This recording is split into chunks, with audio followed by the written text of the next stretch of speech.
I've done it.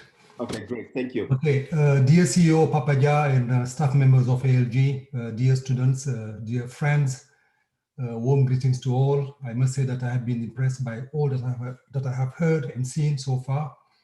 And I am very happy, proud and honored to participate in this event. I would like to thank the CEO and the leadership of ALG for the invitation and congratulate them on development of this very important training program. Dear students, I congratulate you for successfully completing this training. You've been given the tools and the skills you need. Now you have to put those skills to test and make good use of them. Practice makes perfect. And remember that proper and well-conducted communication is crucial in human interactions and if one wants to thrive in society. Before getting to the heart of the matter, allow me to introduce myself. I know that you have already my bio, but let me just go over it very quickly. My name is Cheikh, and I am a Senegalese career diplomat.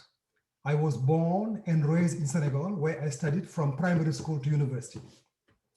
And in terms of my professional duties, since July 2018, I am the ambassador of Senegal to the UN.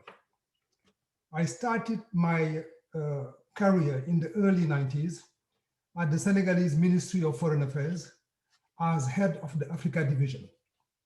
And in 1995, I had the privilege of being appointed to the presidency of Senegal in Dakar as a diplomatic advisor to the President of the Republic for 5 years. And my president was then President Abdou Diouf. My first posting abroad was in New York, where I arrived in 2001. I was first minister counselor at the Senegalese mission to the UN in New York for 5 years. And then I was consul general in New York for 4 years, and I was covering the whole US. Then in 2010, I was appointed for 2 years as ambassador of Senegal to South Africa with residence in Pretoria. And while I was at that position, my jurisdiction covered other countries in Southern and Eastern Africa, such as Namibia, Botswana, Zimbabwe, Mozambique, and Madagascar. After South Africa, I was sent again back to the US for another 2 years, but this time to Washington, DC, as ambassador of Senegal to the United States.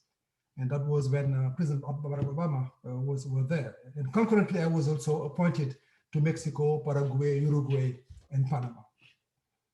After my term in Washington, D.C., I was sent to Japan as ambassador. And while I was there in Tokyo, I was also covering countries like Australia, New Zealand, Indonesia, Vietnam, and Cambodia. In my travels and in my contacts with others, I have always been profoundly aware of who I am, i.e. a Senegalese and an African. Aware that I have the sacred duty to always do honor to my country and to my continent, in my conduct and in my everyday actions. Because in life, it is very important to set one's marks and to forge your self-motivation.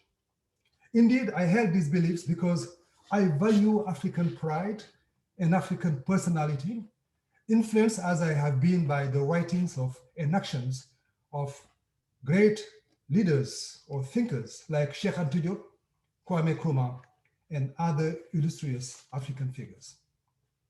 Indeed, as a Senegalese and an African, I have been proud to belong to a continent that had a glorious past, but also, because all current studies indicate this, but also a continent set to embrace a bright future. When I speak of the glorious past, I think of the Africa of Kanka Musa, Nelson Mandela, Kwame Nkrumah, Julius Nyerere, Patrice Lumumba, etc.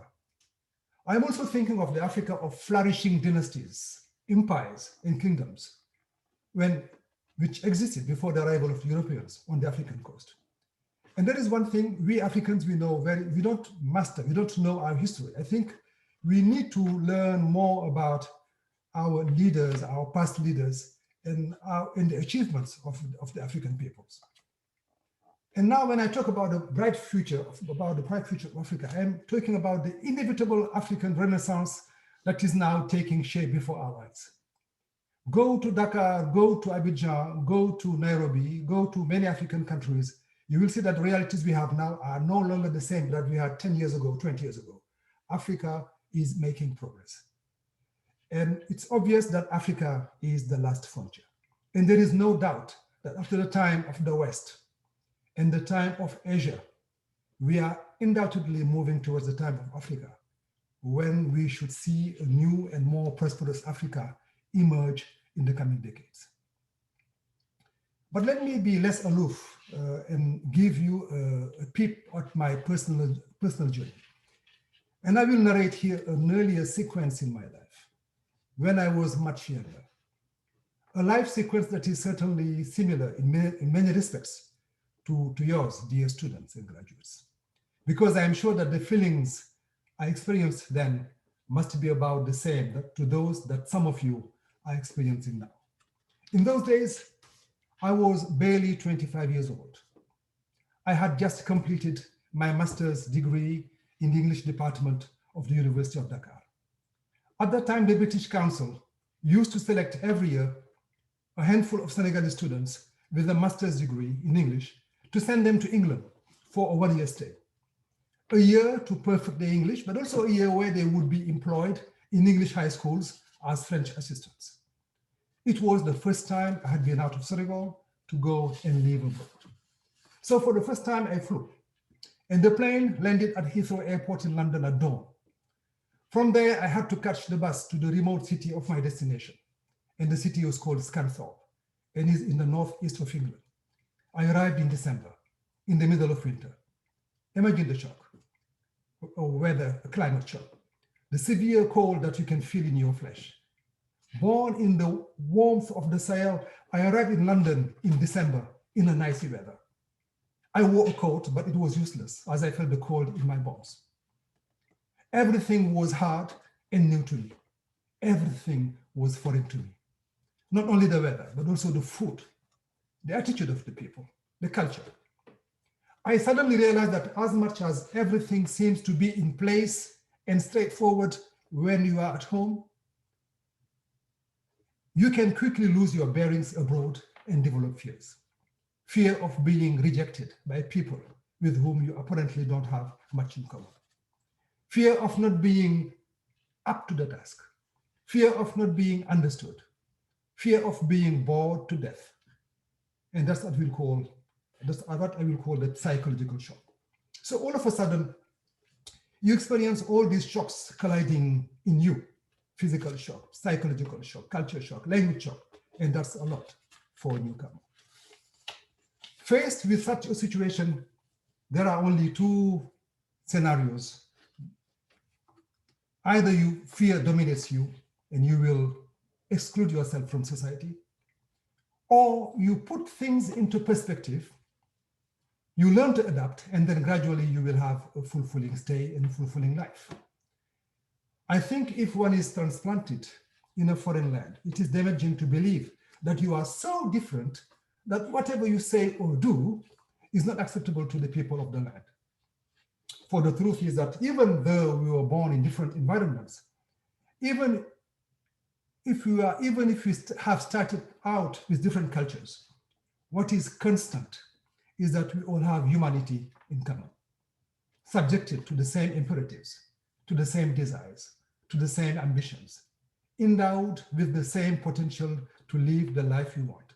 Therefore, we must believe in ourselves, believe in our abilities, be convinced that self-censorship blocks and that optimism not only elevates, but liberates. Indeed, when we choose to leave our country, we do so to enrich and promote ourselves, and if need be, bring back home what we have learned or gained. It is therefore, in essence, a noble undertaking. But to succeed, one must have this conquering spirit, the desire to explore and to be relevant. It therefore requires obvious qualities, self-confidence as well.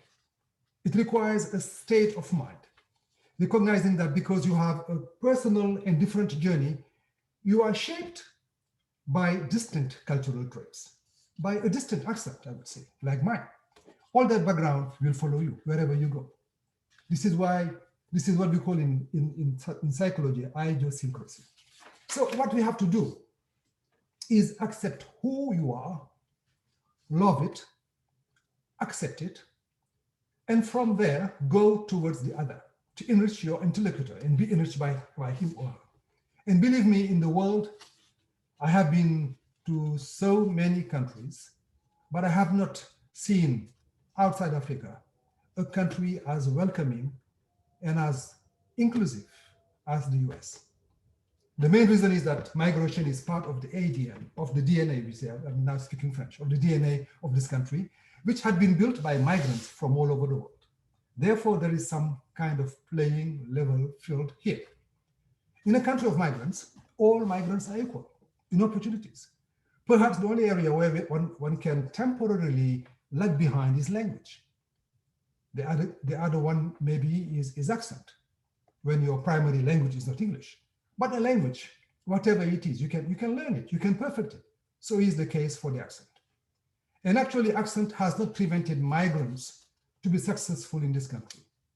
I can even give you names of some very famous Americans who, with their foreign accent, fared very well. Just to name a few, like Henry Kissinger.